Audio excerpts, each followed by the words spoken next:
Okay, Ethan. So, got a bit of a different topic for us today. And it's really about being curious how you get your life admin done. And when I say life admin, what I'm referring to today, I've had two appointments that I've been to. I had a dermatologist appointment this morning, and then I went to the oral hygienist this afternoon. And it seems silly, but man, these are things that I put off for so long.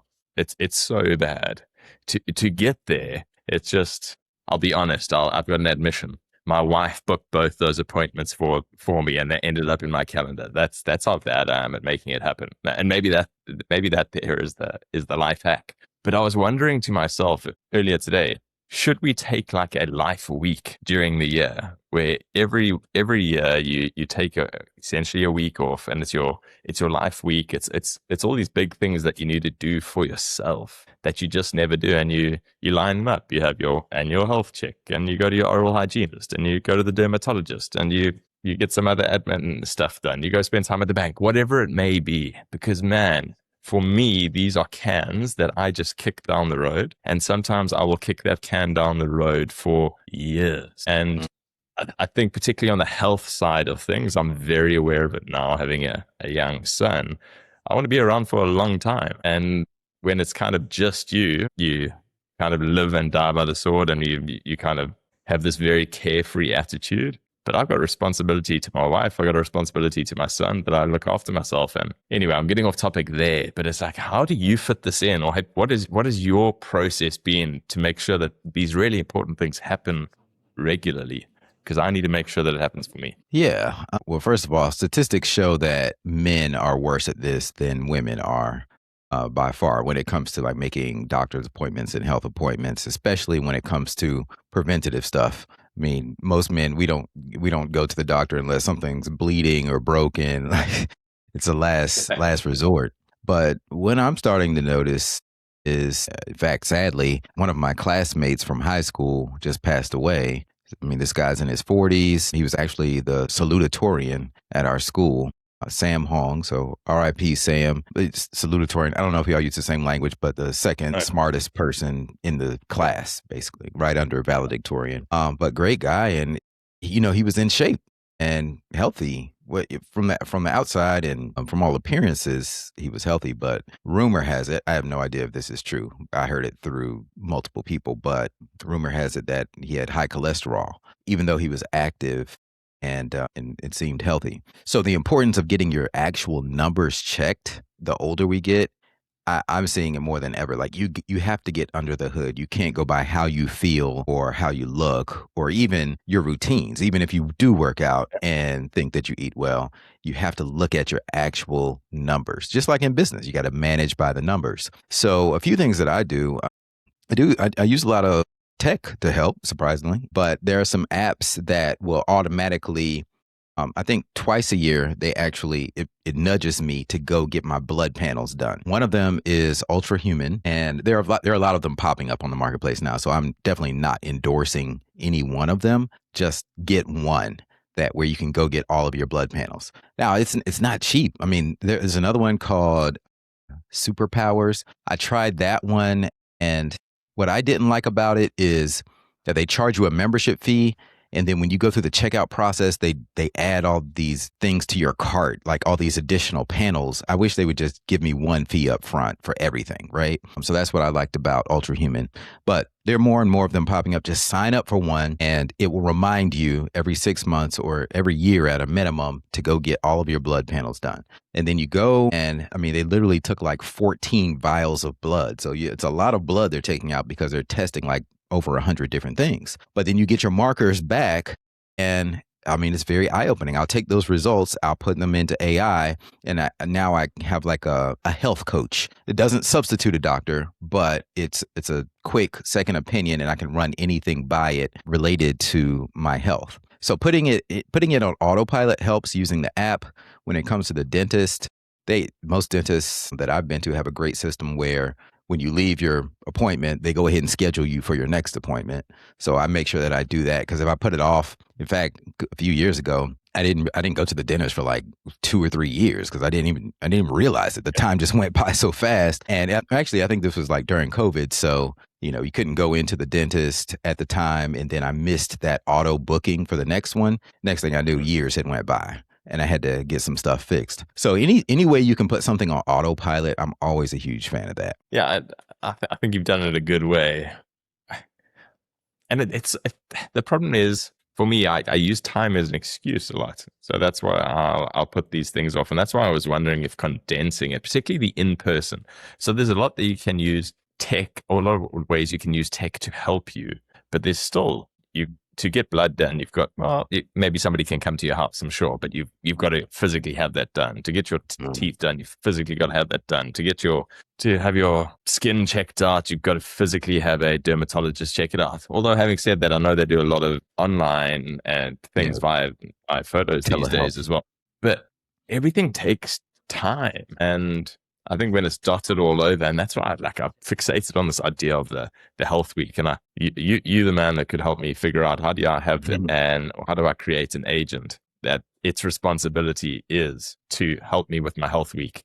And in that health week, every single year, I know that at this particular week of the year, I've got all these checks lined up, and whether it's 2 or 3 a day or whatever it is, but man, that's the week that I get it done. And I mean, I'm a person of routine, and that appeals to me, because if I know every year that week, that's what it's all about. And I also think it's just, when you make quite a big thing of it, you call it a health week or whatever. I'm just calling it a health week right now, but call it what you want.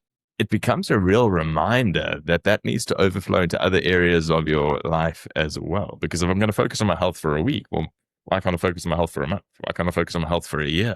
Why is it just a week? I don't know. I'm kind of going all over the shop and having a show and on a bit of a tangent now, but the more I think about it, there's something to it. I think the broader picture of what you're talking about is, we have so many dimensions of our life that we need to manage, and what's the best way to do that. And I think batching is always a great idea when you can do it. Now, I personally haven't had much success with trying to batch medical visits, just because there's not always availability in the particular week that I would want, although it is a great concept. Just like, if I very rarely go run physical errands, but when I do have to go somewhere physically, I try to just batch it all. Like, I'm already out, so let me go to this place and this place and this place. It's just like we batch recording this show, So I'm a big fan. To me, batching is one form of automation. So I love the idea of having a health week, a self-care week. Maybe not just getting your physicals done and dental work, whatever, your health appointments, but also maybe it's going to the spa, getting a pedicure, getting a manicure, getting a massage, all of that. And we'll just call it a self-care week. But zooming out and looking at the bigger picture of that, I'm a big fan of Think Weeks. So Bill Gates and Mark Zuckerberg very famously have this Think Week every year, or maybe a couple of times a year, where they just kind of go in isolation and cut off all communication and just read and study and think, and just clear, white space, just to think. Because we live in such a noisy world. It's hard to sometimes really think. And if you have ever been intentional about taking time to sit down and think, you can solve so many problems and unlock so many things that have seemed impossible. Like, just taking time to think is remarkable. So having a Think Week, and that's something that I used to do it every year pretty religiously. I got the idea from them, and I would just take a stack of books and go check into some random hotel room in a place where I wouldn't be distracted or feel the temptation to go explore and sightseeing or anything like that. Some boring city hotel and just a bunch of books, and this is what I want to get done. This is what I want to absorb. And that was very, very beneficial for me. Now, I haven't done that in a while, but now I have this new need and concept that I'm playing around with called a Focuscation. That's what I'm calling it. We have a new guest. Look at that. Well, hello, Harrison. Say hello. Staring right at the screen. He is a handsome guy, man. How old is he now? He is almost 5 months. Man, I can't believe how quickly the time's gone. If you don't mind, the two of us are going to be on this pod. That's great. Even better. Focuscation. So Monica and I were recently talking about how you just have so many things that you need to get done, but you just get caught up in the whirlwind of the everyday work. So we joke I need a vacation just to work. like to actually like do work, which sounds weird, but we're what we're talking about is obviously a different bucket of work. Where if you think about the Eisenhower matrix, or some people call it the urgent important matrix, you have that column where you have things that are not urgent but important that you need to do, but they always seem to get overpowered by the list of important things you have to do that are urgent, or the everyday fires you need to put out. But it's the urgent important, it's the not urgent important bucket that really moves the needle in your life. But it constantly gets put on the back burner. So I need a focuscation to do the important but not urgent work. And that's my new goal actually for this month. And are you going to make it a weekend? Or what's the plan? A week would be great. I think at least blocking off a chunk of 5 days minimum and going in with clear intention and goals of what I want to get done. This will be the outcome of this week or this 5 days is where I'll see the results. So I will report back and let you know. But I already can tell that if I don't do it, then next year, months from now, 8 months from now, I'll be in the same place where I am. This is the stuff you have to get done in order to achieve your goals. You have to get that not urgent, important stuff done. Yeah, I like that. I mean, the idea of the focus, the focus week, the focus, what did we call it? The focus? Focuscation. Yeah, I mean, the closest that I've got to that, well, I haven't done it. So let me retrace those steps. It's really been, for me, it's been just a like lens shift. Instead of saying I need to do some work over the weekend or in the evening or something like that, which for Em and I became quite tricky. We didn't like this idea of necessarily having to work. So we just rather say we've got some building to do and let's do some building over the weekend, or let's do some building this evening. Because as soon as we say that, we both know what we're meaning. It's we're building for the future. We're going to do some work that is the deep stuff, the things that we don't get time to do during the day and during the week.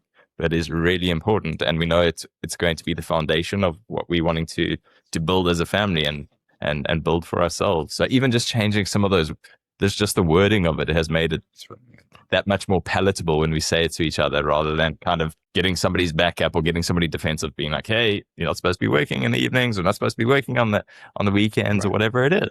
So yeah, that's been a game changer for us. Yeah, really great point. The words matter, because you can say, "Oh, I have work to do," but that could mean multiple things. It's like, are you doing client work, busy work, or are you building? Building is a very strong word. It's work, but it's a different type of work. It feels more meaningful. It feels like you're moving forward. A lot of times for me, when I'm doing client work, I don't feel like I'm moving forward. I mean, it's great. I'm thankful for my clients. Love you, thank you, but it's different when you're building your dream towards your dreams. So I like it. Maybe we call it a buildingcation, but to find a good word for it. Yeah. I don't know. You guys say vacation. We say holiday a lot. So I was trying to. Oh, that's right. Yeah. A building holiday for focus holiday. Holiday. Oh, I don't know. Build dollar day. That maybe is the right way. So to take it all the way back, I'll finish this with a very short anecdote, a story from my dermatologist appointment today. Man, so it was just a checkup, but I had like a little bit of a little lump on my tricep that I thought, hey, maybe this needs to get checked out. So it turns out the doc wanted to remove that, and then he also found a spot on my left shoulder that in summertime, I enjoy running, and I enjoy running with my shirts off, and it's a bit of sun damage, just a benign carcinoma. So he decided to remove that as well. Ethan, this doc says he usually uses half a vial of local anesthetic to numb the area. He put 2 into my back and then 3 into my tricep, because I felt him cut this thing out of the back of my shoulder today. And he said to me, "You know what? It's usually alcoholics on which the anesthetic does not work so well." But he said to me, "Justin, you don't look like an alcoholic." So I was like, "Thank you very much. I'm not an alcoholic at all." But it was interesting. So I did not. The anesthetic just did not work for me. 2 shots in the back, 3 on my arm, and my arm felt fine. But so I had to tough it out today. I had to suck it up and tough it out and kind of get something cut out without too much anesthetic, which wasn't fun, but got it done. I prioritized it instead of kicking and down the road. And this was just today. I mean, you don't look like you're in It was pain or today, it was anything. this morning. Yeah. Yeah. Okay. So yeah. Yeah, Anyway, that's interesting. I have to. It's probably something genetic. I've had a situation where I got a root canal once, and the anesthesia didn't work. I swear I felt every bit of it. ah, And they warned me. They were like, "Okay, this is gonna put you to sleep," or I don't know if it was the what do you call it, the laughing gas. yeah, And then they wouldn't let me drive home. But I was like, "Guys, I'm fine. It did not work. All I feel is pain." But yeah, that's well. I'm glad everything's going well with you. And I guess all good. the land the plane here. I think it's a great concept, and I would frame it like this for a king move: be intentional about the different dimensions of your life, Yeah, and schedule a health holiday, a thinking holiday, and a building holiday there at you a go. minimum. I love that. Yeah, and I mean, I can't add to that, 100%. And I'm going to try to do it myself. And what you said is, and you made a good point. It's difficult to batch the health things because the appointments aren't always available. But I think if you make it a regular annual thing and you're booking a year in advance, I reckon you'll be able to get a lot of them in that same week. And that's what I'm going to challenge myself to try and do. Is see how many of those I can get into a week, 6 months, and then a year from then for myself. But Yeah, I like this. I like this thought process. Thanks, Ethan. great concept. All right.